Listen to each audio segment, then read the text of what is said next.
Boa tarde, companheiros. Boa tarde, minhas companheiras. Nós estamos aqui na Sociedade de Estudos Espíritas Francisco de Assis, hoje, dia 9 de maio de 2024. E nesse horário das 5h25, hoje, como foi o que nós marcamos, né? Estamos na hora de iniciarmos o estudo da obra de Amélia Rodrigues, pela psicografia de Divaldo Pereira Franco, Primícias do Reino.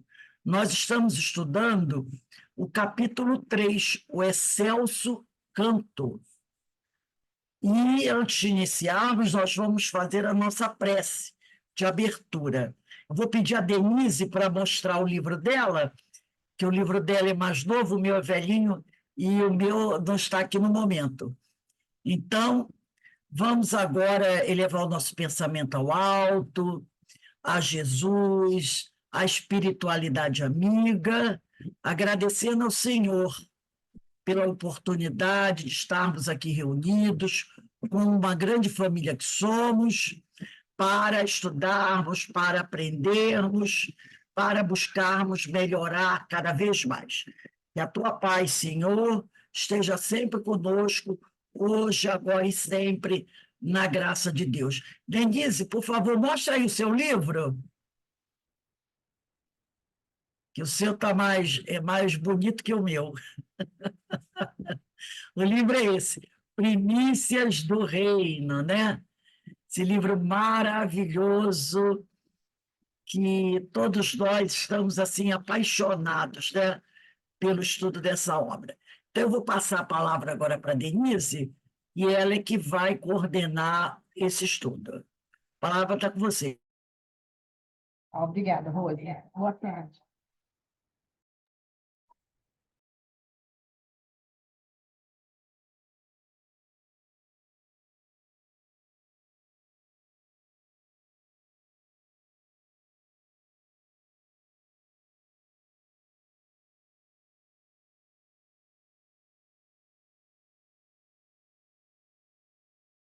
Vamos aguardar um pouquinho, que a Denise já está retornando. A Denise aí. É que o telefone da Ana, nós estávamos ouvindo pelo dela, porque o meu computador está muito baixo. Então, agora eu precisei colocar ali o fone de ouvido para poder não ficar replicando. Bom, Tânia, boa tarde. É, nós estamos no meu livro, na página 54, ou, desculpa, de 55, na parte em que o Jesus exclama: com eloquente alegria. Bem-aventurados os limpos de coração, porque eles verão a Deus. Então, que alegria Jesus estava tomado a dar essa notícia para a gente, né? Essa bem-aventurança. Porque ele foi esclarecendo, esse é um dos mais bonitos mesmo, né? Todos eles são belos, né? Mas esse tem uma expressão muito grande, porque é uma consolação enorme. Então, todo aquele pessoal que estava lá estava envolvido, né, na palavra de Jesus. E estavam quase, ela diz aqui, ó, há um estado de quase êxtase. Estavam todos extasiados perante essas notícias que ele trazia, essas bem-aventuranças, essas consolações, e esse ânimo que ele nos trazia em dizer que bem-aventurados éramos nós lá, os aflitos, né, daquela época, os limpos de coração, né? É o que a gente vai ver hoje. Quem são os limpos de coração? Para que a gente buscasse a ser limpo de coração. Naquela época, a amargura, a angústia era muito grande. né? A aflição muito grande pelo período que eles passavam. E Amélia Rodrigues continua assim: um delírio percorre a massa, antes amorfa e desconexa. Já não se podem reter as lágrimas, limpar o coração, nascente dos sentimentos para ver a Deus. Então, vocês imaginam aquela época, diante dessas palavras do Cristo, estavam todos ansiosos, né? Aí ele diz: bem-aventurados os puros, porque verão a Deus. O que vocês acham que eles pensavam naquela época? Que ver a Deus é essa? Que visão é essa? A maioria ali, a visão era da carne, né? A visão do corpo. Nós poderemos ver Deus. Olha só. Só que a gente sabe que a significação das palavras do Mestre Jesus não eram essas, né? Esse ver a Deus tem outra significação, né? Por isso que eu pedi a vocês para pegarem o livro O Evangelho segundo o Espiritismo, o capítulo 5, tá? Da parte terceira, capítulo 5, tá? Esse Evangelho segundo o Espiritismo, perdão. Parte terceira do capítulo 5. Então, criança, no início, né? Não, filho, no capítulo 5. Eu vou ter, eu vou ter capítulo 5. Mas lá na parte terceira. Então, Qual é a discriminação? não, pera que eu vou abrir para você.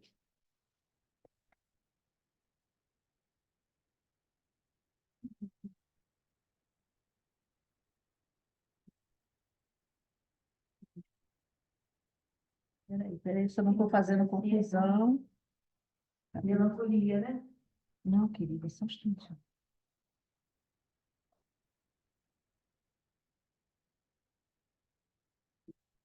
Não é o livro dos Espíritos. Capítulo 5 é com as bem-aventuranças. Bem-aventurados aflitos. Qual item, Denise? Por que eu botei terceira parte? Deixa eu olhar, que eu estou olhando para o livro dos Espíritos. Dos ouvintes, né? Capítulo 5. Sim.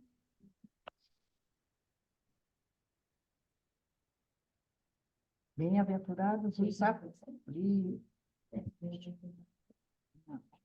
A causa anterior das aflições. Isso. O capítulo 5 é bem-aventurados os aflitos. Mas nós vamos ver.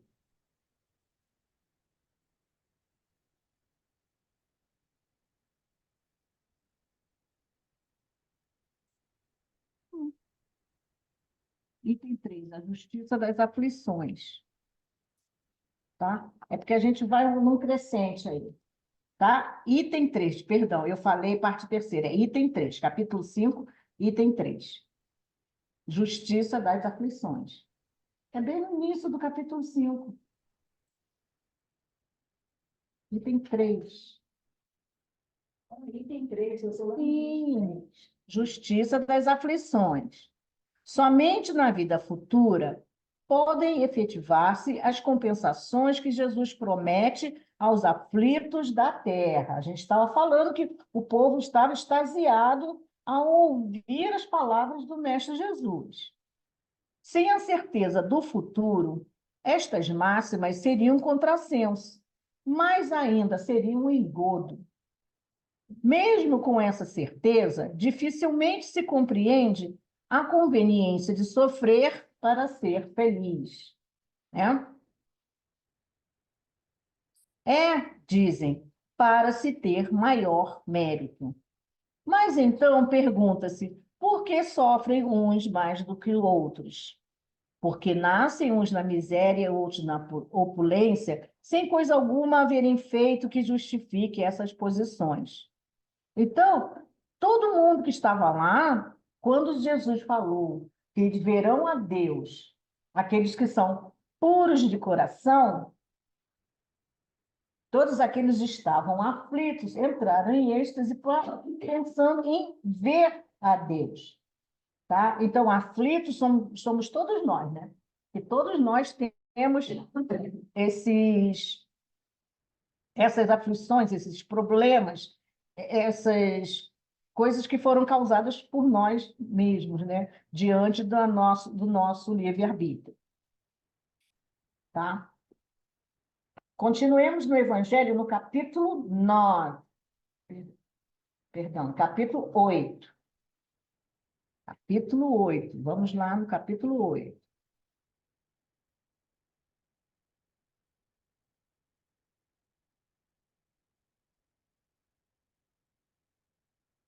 Pronto? Nas instruções dos Espíritos, deixai que venham a mim as criancinhas. Tá, estou esperando. Capítulo 8, item 18, tá? As páginas são diferentes, os evangelhos são diferentes, tá? Olha no índice, qual é o capítulo 8. É no início. Eu já botei, meu eu não botei. No item 18, deixai que venham a mim as criancinhas. Achou? Achou, Ana? Achei, eu achei. A outra Ana também? Isso aí. E as duas Anas, são 3 anos. Vamos lá. Disse o Cristo: deixai que venham a mim as criancinhas. Profundas em sua simplicidade, essas palavras não continham um simples chamamento dirigido às crianças, mas também o das almas que gravitam nas regiões inferiores, onde o infortúnio desconhece a esperança. Jesus chamava-se a infância intelectual da criatura formada, os fracos, os escravizados e os viciosos. Ele nada podia ensinar à infância física, presa à matéria, submetida ao jugo do instinto, ainda não incluída na categoria superior da razão e da vontade que se exercem em torno dela e por ela. Então, quando Jesus falou que nós nos fizéssemos puros como a criança, ele não estava falando da criança da infância. Por isso que essa instrução desse espírito, que é o João Evangelista, nos dá esse esclarecimento. Né? Mas, e sim, aquele que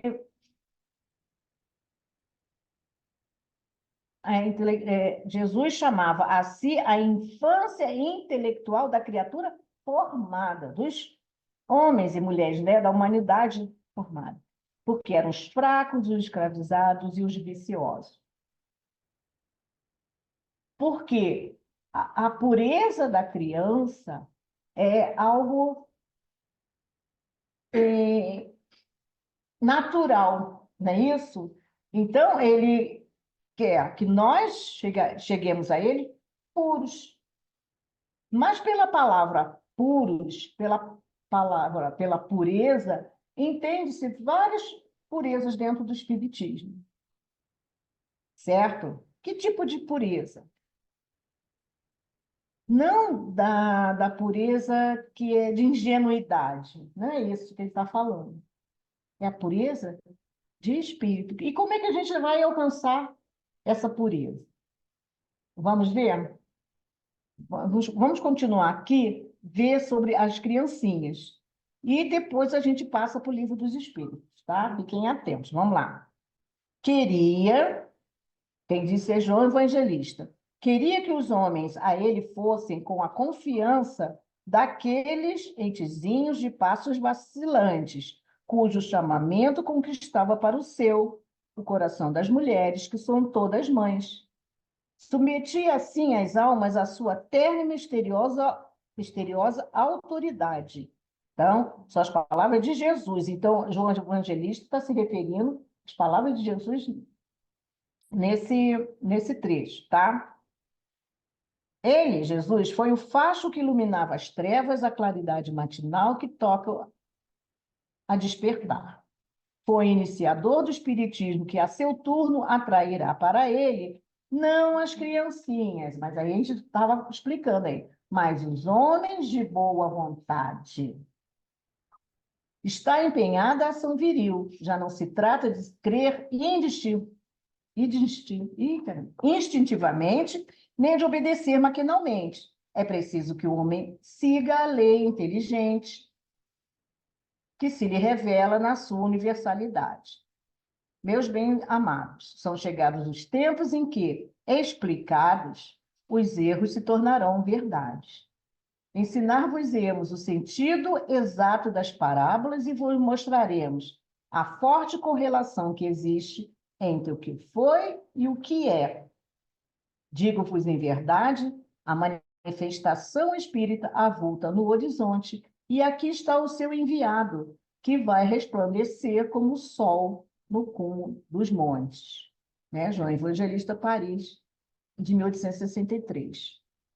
E o espírito protetor, no item 19, nos esclarece esse deixar a vir a minhas criancinhas pelo entendimento dele, né? É o entendimento que os espíritos desse patamar têm sobre essa passagem de Jesus. Deixai venham a mim as criancinhas, pois tenho leite que fortalece os fracos. Deixai venham a mim todos os que tímidos e débeis necessitam de amparo e consolação. Deixai venham a mim os ignorantes para que eu os esclareça. Deixai venham a mim todos os que sofrem, a multidão dos aflitos e dos infortunados. Eu lhes ensinarei o grande remédio que suaviza os males da vida e lhes revelarei o segredo da cura de suas feridas. Aí ele faz uma pergunta. Qual é, meus amigos, esse bálsamo soberano que possui tão grande virtude que se aplica a todas as chagas do coração e as cicatriza? É o amor, é a caridade. Se possuís esse fogo divino, que é que podereis temer? Direis a todos os instantes de vossa vida: meu Pai, que a tua vontade se faça e não a minha. Se te apraz experimentar-me pela dor e pelas tribulações, bendito sejas, porquanto é para o meu bem. Eu o sei, que a tua mão, sobre mim se abate. Se é do teu agrado, Senhor, ter piedade da tua criatura fraca, dá-lhe ao coração as alegrias sãs, bendito sejas ainda. Mas faze que o amor divino não lhe fique amodorrado na alma, que incessantemente faça subir aos teus pés o testemunho do seu reconhecimento. Se tendes amor, possuís tudo o que há de desejável na terra. Possuís preciosíssima pérola, que nem os acontecimentos, nem as maldades do que vos odeiam e persigam poderão arrebatar. Se tendes amor, tereis colocado o vosso tesouro lá onde os vermes e a ferrugem não o podem atacar.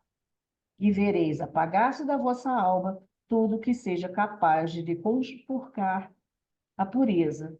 Sentireis diminuir dia a dia o peso da matéria, e qual pássaro que aldeja nos ares e já não se lembra da terra, subireis continuamente, subireis sempre, até que a vossa alma inebriada se farte do seu elemento de vida no seio do Senhor. Então, ele está falando exatamente dessa pureza que alcançará o seio do Senhor, a pureza que alcançará, que dará a esses espíritos ver a Deus.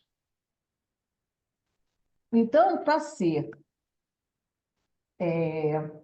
chegar a ser, a ver a Deus, precisará ser puro. E para ser puro, precisará utilizar da ferramenta que é o amor e a caridade, que é a ferramenta e é a ferramenta que a gente, que Deus nos dá para que possamos nos desenvolvermos, para que sejamos puros um dia e conseguirmos ver a Deus. Não sei se eu estou me deixando, estou me fazendo entender. No Livro dos Espíritos, livro 2, capítulo 10,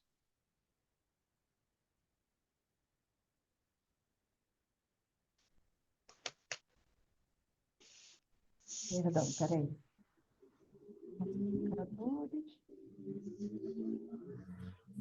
Denise, repete aí a questão, por favor. Livro dos Espíritos, Boa tarde. capítulo 1, livro 1. Você não fala o Que número edição? da lição? Nós da vamos questão. chegar nas instruções dos Espíritos, no item 18 e 19. Ah, então é o Evangelho.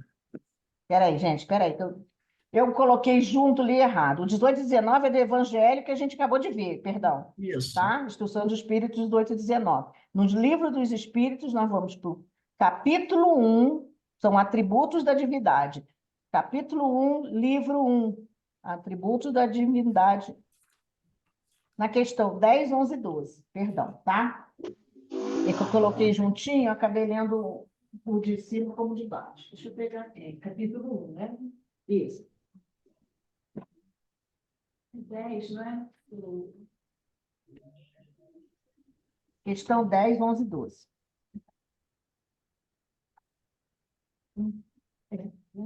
Vamos lá.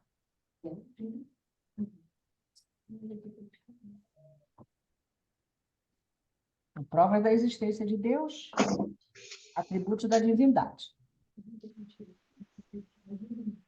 É lá na frente, amigo. Atributos da divindade, né? Isso, livro dos Espíritos. Isso. Isso. Pode o homem compreender a natureza íntima de Deus? Por quê? No texto da Amélia Rodrigues, ela está falando que os homens ficaram todos em êxtase quando Jesus disse que os puros verão a Deus. Aí como é que você vai ver a Deus? Porque na maioria da cabeça das pessoas, ver a Deus é ver com os olhos do corpo, certo? E Jesus diz que a gente, para poder ver a Deus, teremos que ser puros. Então, vamos ver pelas perguntas de Kardec o que é Deus. Quais são os atributos da divindade, certo? Pode o homem compreender a natureza íntima de Deus? Não, respondem os espíritos. Falta-lhe para isso o sentido. Aí a gente pensa no sentido. Qual o sentido da visão? Né? Que sentido é esse? Para a gente ver a Deus. A primeira coisa que a gente pensa é em ver com os olhos do corpo, né? Vamos a 11. Será dado um dia ao homem compreender o mistério da divindade? E os espíritos respondem: quando não mais tiver o espírito obscurecido pela matéria, quando pela sua perfeição se houver aproximado de Deus, ele o verá e compreenderá. Aí a notinha de Kardec. A inferioridade das faculdades do homem não lhe permite compreender a natureza íntima de Deus. Na infância da humanidade, o homem o confunde muitas vezes com a criatura, cujas imperfeições lhe atribuem. Mas à medida que nele se desenvolve o senso moral, seu pensamento penetra melhor no âmago das coisas, então faz ideia mais justa da divindade, e ainda que sempre incompleta, mas conforme a sã, ainda que sempre incompleta, que a gente não vai ter completamente o entendimento, não é isso que ele quer dizer? Mas conforme a sã razão, mas de acordo com o que a gente consegue compreender, tá? E o item 12. Oi, Denise. Isso. Embora não possamos Denise, compreender a natureza não, Denise, íntima de Denise, Deus, podemos formar ideia de algumas de suas perfeições? Denise, aqui na anterior, quando ele fala aqui na notinha de Kardec, né? De algumas, sim. Ele diz aqui, O homem Denise, as você está me compreende ouvindo? melhor à medida que se eleva acima da matéria, entrevê-as pelo pensamento. Denise, você está conseguindo me ouvir? Está falando comigo, Rose? Não, Está eu conseguindo? estou com fone. Espera aí, só um instante. Pronto, fala. Nessa notinha de Kardec, da questão número 11, ele diz aqui, na infância da humanidade, o homem o confunde, quer dizer, confunde Deus, muitas vezes, com a criatura, cujas imperfeições lhe atribui. Quer dizer, muitas vezes os homens, ainda muito ignorantes, confundem Deus com o homem também. Então, dá a Deus qualidades do homem. Diz que Deus é bom, ou melhor, diz que Deus é mau, diz que Deus, a fúria de Deus, vai acabar com tudo aquilo. Ora, o espírito que tem uma fúria para acabar com tudo é o espírito raivoso, não é? E se alguém diz assim, a fúria o dominou e ele vai acabar com tudo, está dizendo que Deus é furioso, Deus tem ira, Deus tem raiva.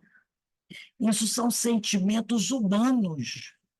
Não é sentimento de Deus. Mas o homem, como ele diz aqui, quanto mais ignorante, mais ele confunde Deus com a criatura. Tanto é que ele faz promessa para Deus: olha, Deus, se eu curar meu filho de tal doença, eu vou construir para o Senhor uma igreja. Para que Deus quer uma igreja? Ah, Senhor, se eu fizer isso para mim, eu vou lhe dar uma vela de 3 metros de altura. Não é assim que o pessoal fazia antigamente? Se o senhor me curar, eu vou deixar o meu cabelo crescer até eu fazer 50 anos sem cortar. Então, era aquela coisa de dar coisas para Deus, para agradar a Deus, achando que Deus precisa dessas coisas materiais. Então, ele confunde o Deus com a criatura. Aí depois ele diz: à medida que o homem vai evoluindo, seu pensamento penetra melhor no âmago das coisas, né? Na explicação das coisas. Então, ele faz ideia mais justa da divindade. E ainda que sempre incompleta, mas conforme a sua razão. Então, conforme a gente vai evoluindo, a gente vai compreendendo um pouquinho melhor Deus e ver que não adianta nada disso. Ah, Senhor, se o Senhor não deixar isso acontecer comigo, eu vou rezar uma ladainha para o Senhor, não é assim? As pessoas não falavam isso? Mas conforme você vai evoluindo, você vai ver que não tem razão disso, que Deus não precisa de nada disso. Deus não precisa de nada disso. Deus não precisa de um templo de 3 andares, com tapete vermelho, né? Deus não precisa de um templo com altar todo pintado de ouro. Deus não precisa de nada disso. Aí a gente começa a compreender melhor Deus, né? Percebendo que ele não tem nada de humano. E sobre isso, né? A gente pode ver no item 14, falando sobre panteísmo, certo? Mas a gente não vai ler hoje, não. Isso cada um vai pesquisar em casa. É muita coisa para ler. Então, no item 13, ele fala, né? Kardec pergunta: quando dizemos que Deus é eterno, infinito, imutável, imaterial, único, onipotente, soberanamente justo e bom, temos ideia completa de seus atributos? Aí os espíritos respondem: do vosso ponto de vista, sim, porque credes abranger tudo.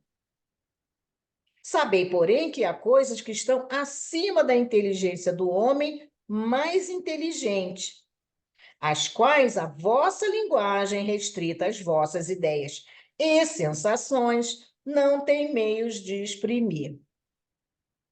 A razão com efeito vos diz que Deus deve possuir em grau supremo essas perfeições, porquanto, se uma lhe faltasse ou não lhe fosse infinita, já ele não seria, ele, Deus, não seria superior a tudo e não seria, consequentemente, Deus. Para estar acima de todas as coisas, Deus tem que se achar isento de qualquer vicissitude e de qualquer das imperfeições que a imaginação possa conceber.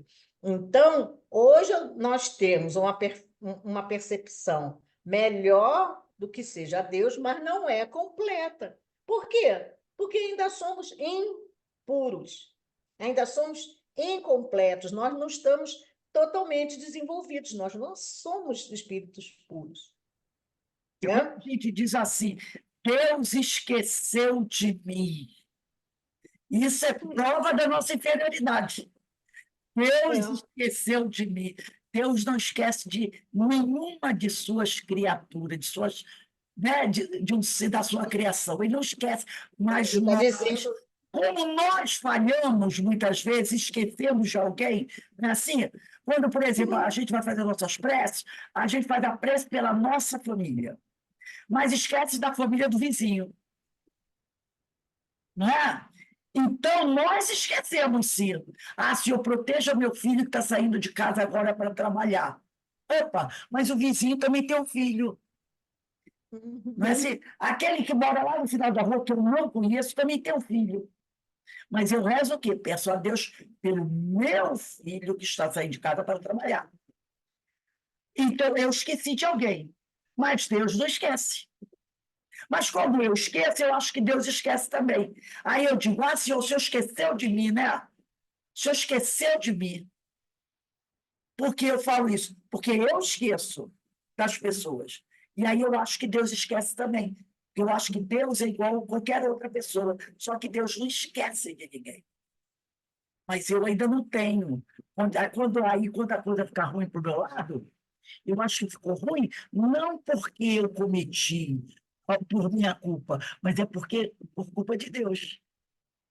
Isso aconteceu de ruim para mim, não foi porque eu fiz algo errado e eu estou apenas recebendo aquilo que eu dei, mas porque Deus esqueceu de mim. Eu sou boa. O problema está em Deus que esqueceu de mim.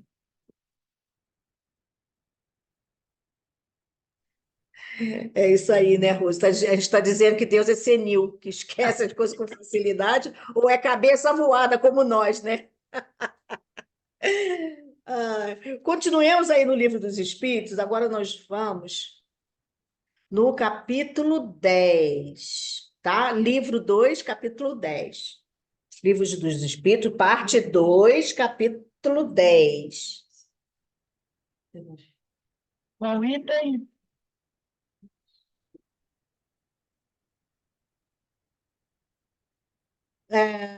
Começa no 558, tá? Na questão 558. Mas a gente vai ver agora 562. 562? O capítulo 10 começa no 558, tá? Mas nós vamos chegar no 562. Tem mais trem, 560. 62, não, 62, isso aqui. 562. Bom, vamos ver se eu consigo. Eu estou tentando fazer um crescente para a gente chegar lá no ver a Deus, tá? Vamos lá, se a gente consegue compreender bem. Já não tendo que adquirir os espíritos da ordem mais elevada. Peraí. Já não tendo que adquirir, os espíritos da ordem mais elevada se acham em repouso absoluto ou também lhes tocam ocupações? Bom, então vamos lá. A gente precisa chegar a espírito puro. Então, Kardec pergunta: quando chega lá, a espírito puro, a gente não tem mais ocupação, esses espíritos não têm mais ocupação, né? Ficam em repouso absoluto, como muitas vezes a gente foi levado a entender dessa forma, né? Que quererias que fizessem na eternidade? a ociosidade eterna seria um eterno suplício. Então, os espíritos respondem: já pensou? Espírito puro se desenvolve, trabalha pra caramba, se desenvolve, chega lá, um espírito puro vai ficar fazendo mais nada.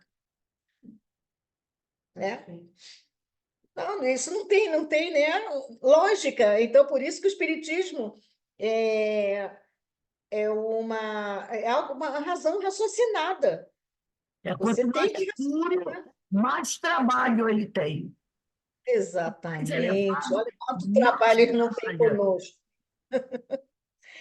Aí, na 562A, a pergunta de Kardec: de que natureza são as suas ocupações?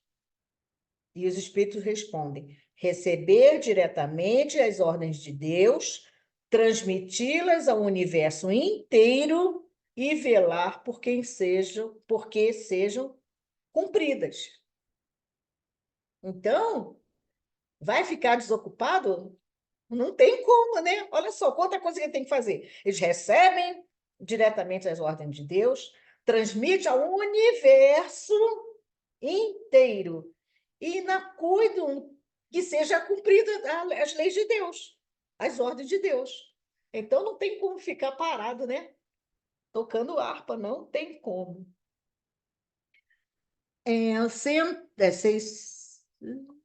Tá.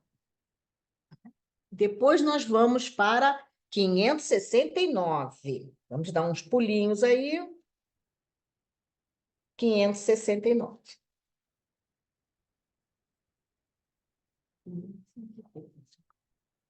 Em que consistem as missões de que podem ser encarregados os espíritos errantes?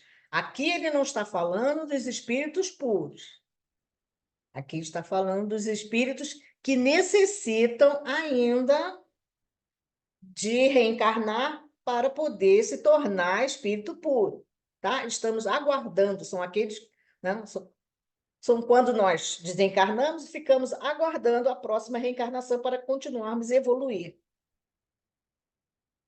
São tão variadas que impossível fora descrevê-las. Muitas há mesmo que não podeis compreender.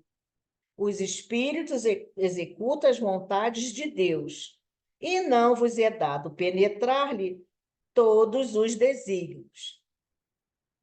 Então, todos os espíritos que são encarregados de missões, né,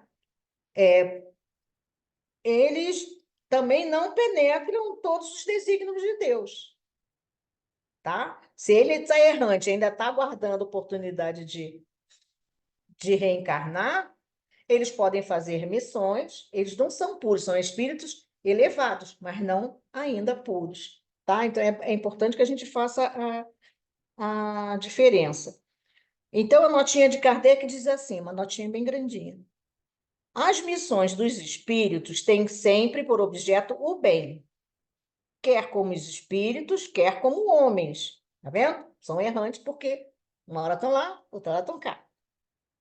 São incumbidos de auxiliar o progresso da humanidade, dos povos ou dos indivíduos, dentro de um círculo de ideias mais ou menos amplas, mais ou menos especiais, e de velar pela execução de determinadas coisas. Eles cuidam. É da responsabilidade deles cuidar, né, executar, que determinadas coisas sejam executadas.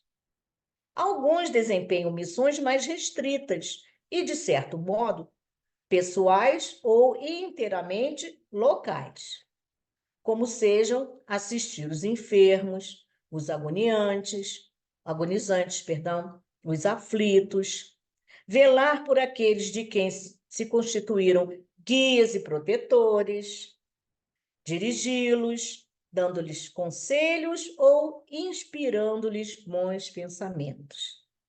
Então, sabemos que esses espíritos não são puros, mas são superiores a nós, porque eles vêm nos ajudar a humanidade inteira, né?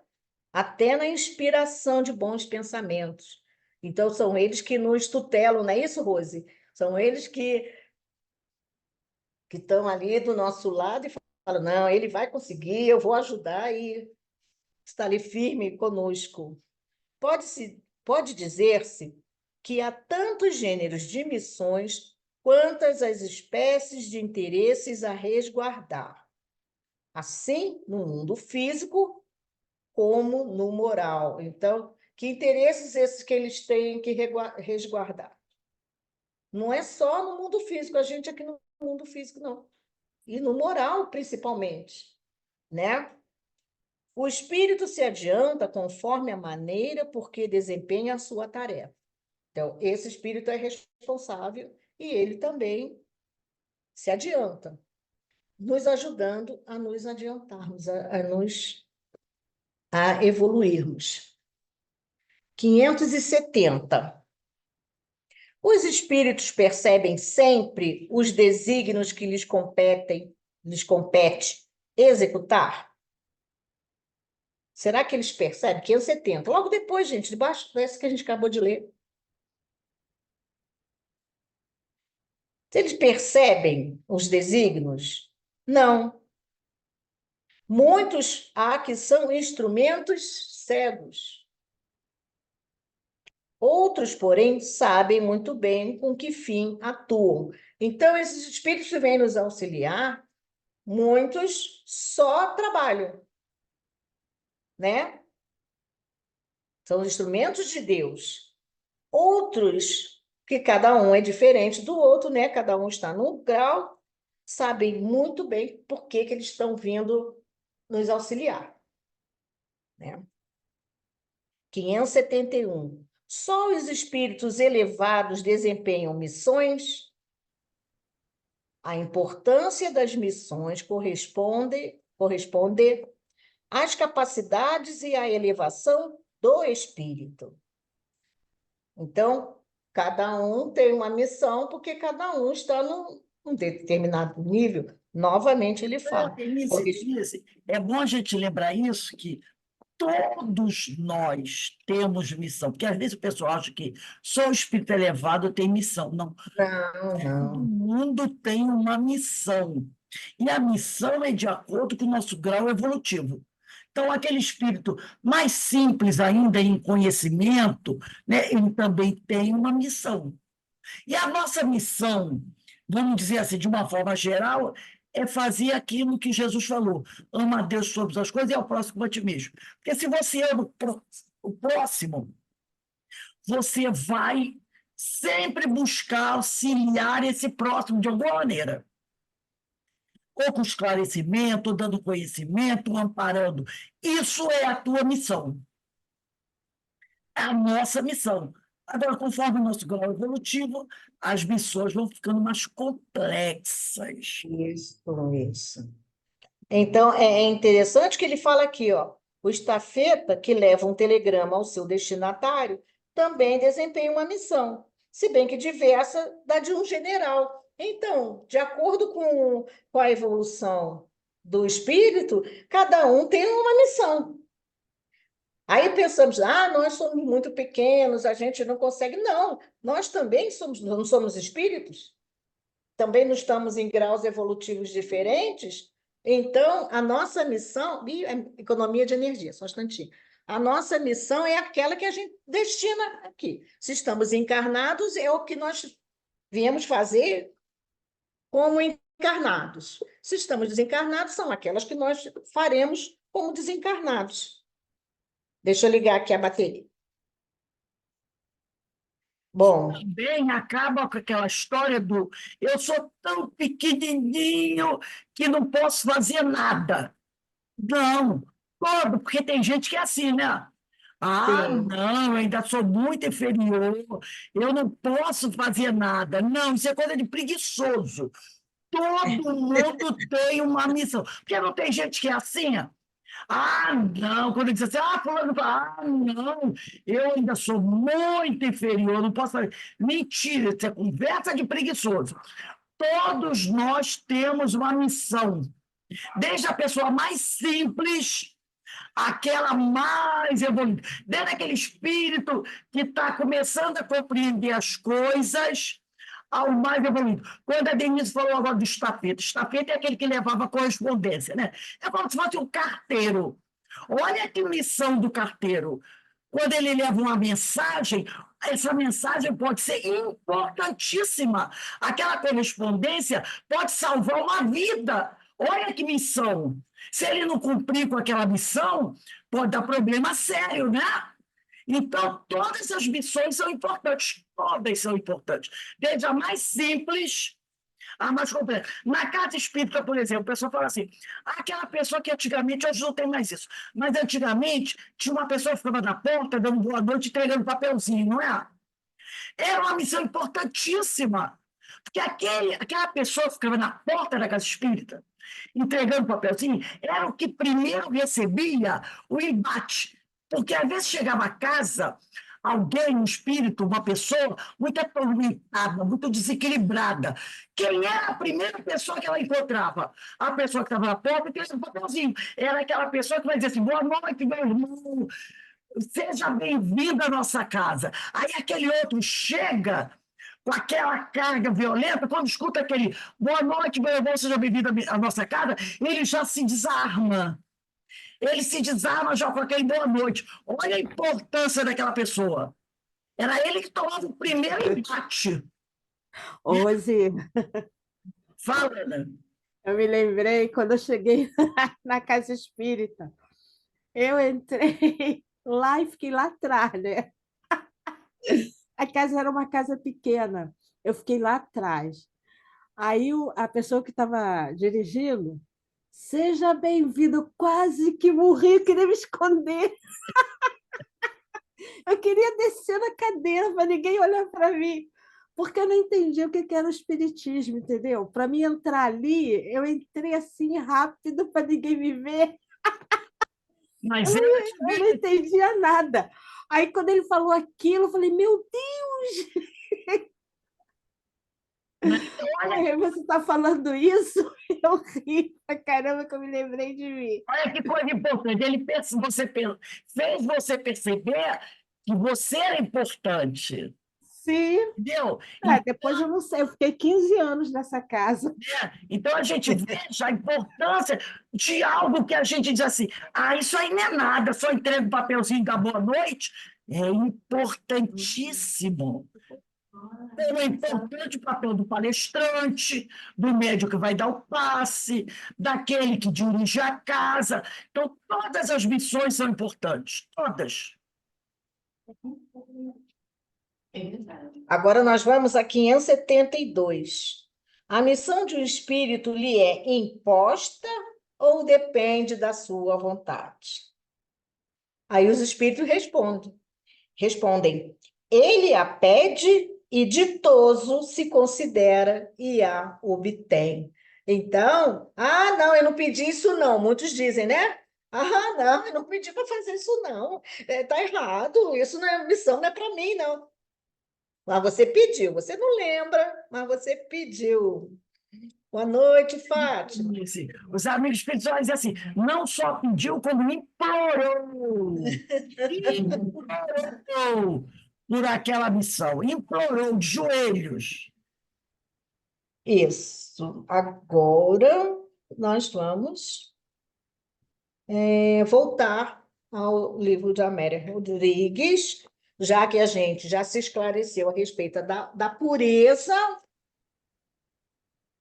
Vamos voltar ao livro da Amélia Rodrigues. Então, vou reler o último parágrafo que a gente leu.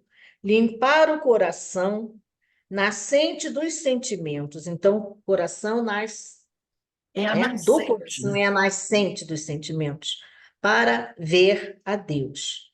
Então, limpar o coração é ser aquele puro de coração a que se referia Jesus, é aquele homem de bem, né? De boa vontade. Perdida, Ana? Página 55 é no meio da... 55? É, aí no meio aqui. Onde a gente estava, Aninha? Aninha. 3 aninhas. 3 anos. Sob o fardo das iniquidades, despedaça-se a esperança. Já... Oi, fala, Rose. Vai falar alguma coisa? Mandei o chat para você. Ah, ok. Eu já tenho ideia do que você está falando. Tudo bem. Isso mesmo. Mas a gente hoje vai terminar os puros, tá? Sob o fardo das iniquidades, despedaça-se a esperança. Chafurdadas por imundícies, as origens lustrais do amor convertem-se em sorvedouro pestilencial. Abrir os olhos do sentimento para ver o que a inteligência sonha e não alcança. Então, não basta sermos inteligentes, desenvolvidos cientificamente, se não formos desenvolvidos também moralmente. Então, abrir os olhos do sentimento, né? Alçar voo à inocência e sintonizar com a verdade, sem retórica, em harmonia, sem interrupção para aurir vida, fruir a visão de Deus.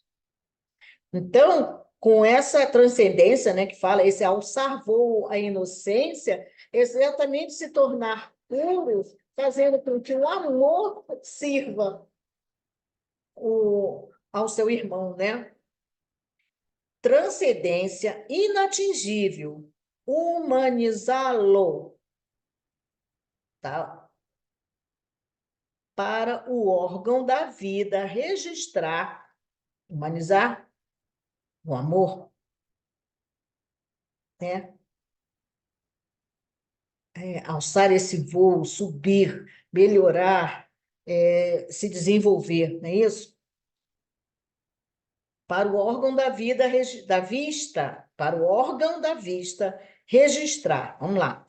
Seria, desculpa, essa transcendência é inatingível. Humanizar a Deus para o órgão da vista registrar, então a gente não pode, vamos dizer assim, rebaixar Deus, não pode humanizar Deus para você poder vê-lo. Exatamente o que ela está falando, né? Seria espezinhar a aspiração de perfeita identidade com ele. Quando imanente em todo lugar, é invisível em toda parte. Então, Deus é onipresente, onisciente.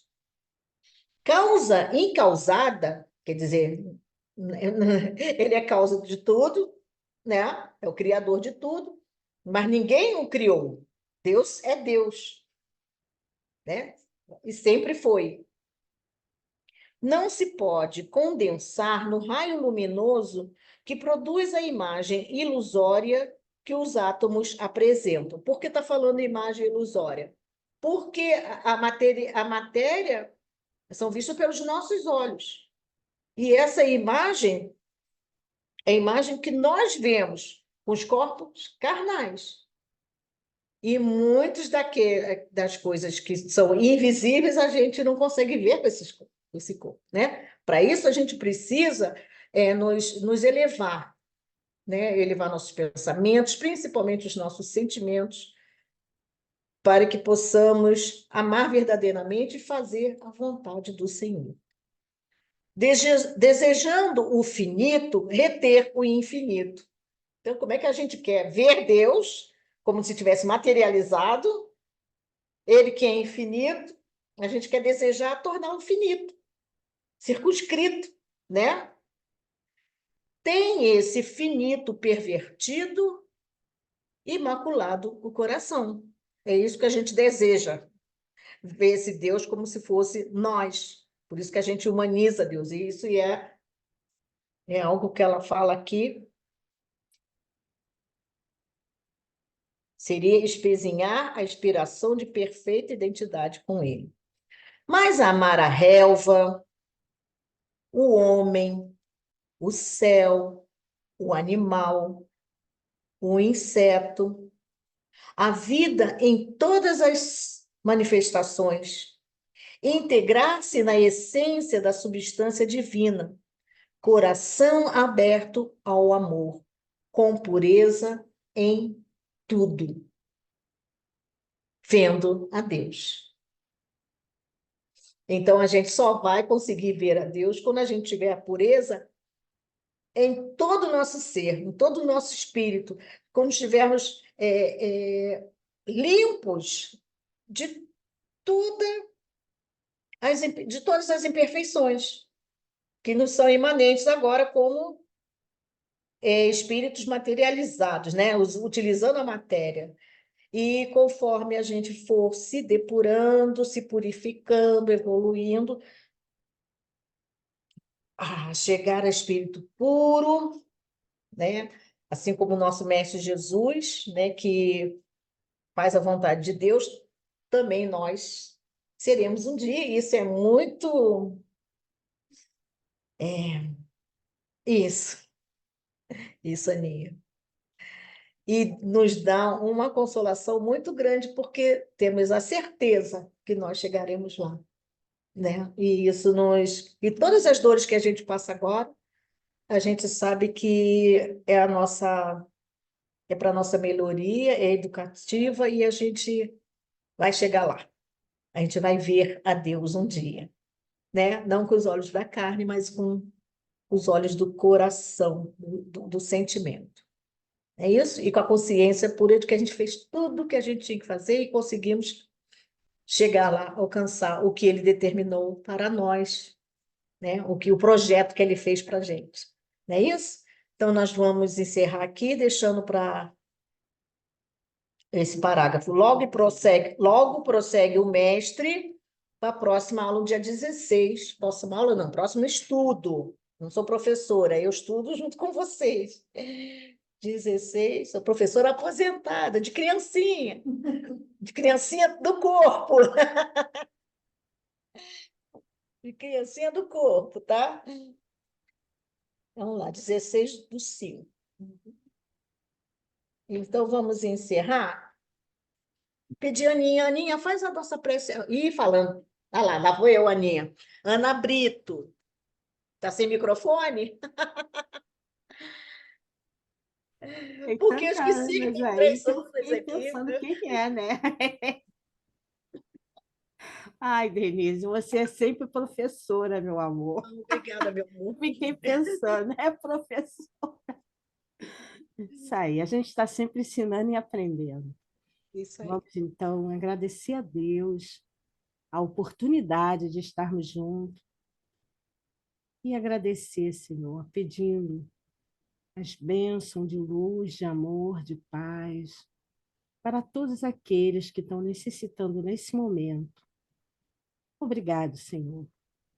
Abençoe os nossos lares, que a nossa mente e que nós possamos ficar mais fortalecidos para poder chegar nessa posição aí que a Denise falou, que é de um passo de cada vez, mas estamos caminhando. Obrigado, Senhor. Obrigada, Jesus. Obrigada a Francisco de Assis e a Jesus Gonçalves. Graças a Deus. Graças a Deus. Bem, meus irmãos, nós vamos encerrando aqui o nosso estudo. Daqui a pouco nós vamos à nossa palestra. Denise, eu mandei uma mensagem para você do chat. Estamos recebendo a nossa querida irmã Fátima Monta, COI, que vai fazer o estudo para a gente, Tá. os regeneradores. Boa noite, Fátima, tudo bem? Liga seu microfone, amiga. Aí. Isso, tá Oi, ótimo, olha lá aí. estou aguardando, não estava assistindo. Aí eu Não, estava aguardando. maravilha. Eu só Depois de muito tempo de aula online, eu esqueci como é que faz isso aqui, né? Tá Aí eu ótimo, estou, né? perfeito. Só vou pedir para você, se você puder baixar um pouquinho sua câmera, para a gente poder ver seu queixo, que a gente só está vendo aqui, muito aqui em cima, isso. Se pudesse deixar... Assim? Tá ótimo assim, para a gente poder ver o seu rosto. Isso, tá ótimo. Pode até. Tá ótimo. Que a gente quer ver a nossa palestrante, né, inteira. Palestrante não, pelo amor de Deus. Apenas um estudo, como diz a nossa irmã Denise de Oliveira. Então, nós vamos dar uma paradinha agora, só para a gente beber uma aguinha. Quando for 18h40, Fátima, a gente retorna, tá bom? Eu vou deixar ligado mesmo. Deixa aí, pode deixar ligado mesmo, não tem problema nenhum, não.